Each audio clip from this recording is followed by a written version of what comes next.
This question is to determine differentiability at a specific point, particularly at x equals 0. Please subscribe to our YouTube channel Math Tutor 8285. Your subscription fuels the passion.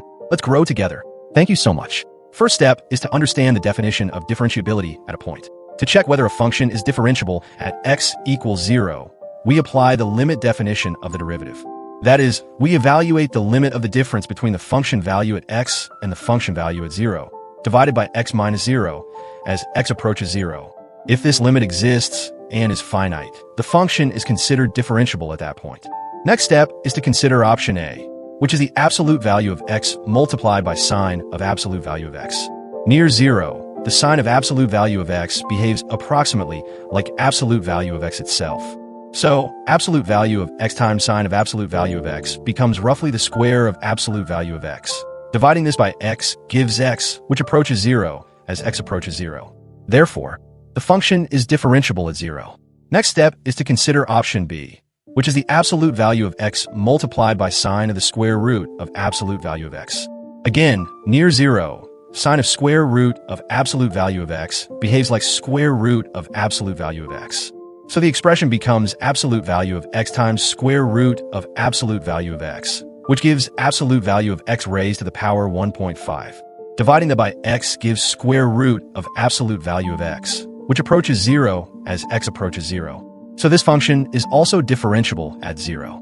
Next step is to consider option C, which is cosine of absolute value of x. Close to 0, the cosine of absolute value of x is approximately 1 minus 1/2 of the square of absolute value of x.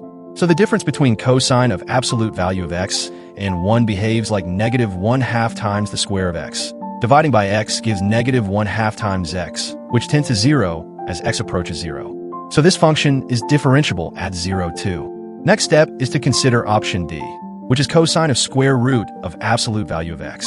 Near 0, cosine of square root of absolute value of x behaves like 1 minus 1/2 times absolute value of x. So the numerator becomes negative 1/2 times absolute value of x. Dividing by x gives negative 1/2 times absolute value of x divided by x.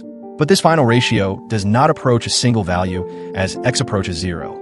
From the right-hand side, it becomes negative 1/2. From the left-hand side, it becomes positive 1/2. So the limit does not exist, and the function is not differentiable at 0. Final answer, option D. When square roots of absolute value expressions are involved, especially inside trigonometric functions, always check whether the limit from the left and the right agree. If not, the function is not differentiable there. That's it for this question solving. This video is based on our math tutoring blog and class recordings. Hope you enjoyed it. Please subscribe to our channel Math Tutor 8285 and turn on the notification bell. Press the like button. Your subscription fuels the passion. Let's grow together. Thank you so much.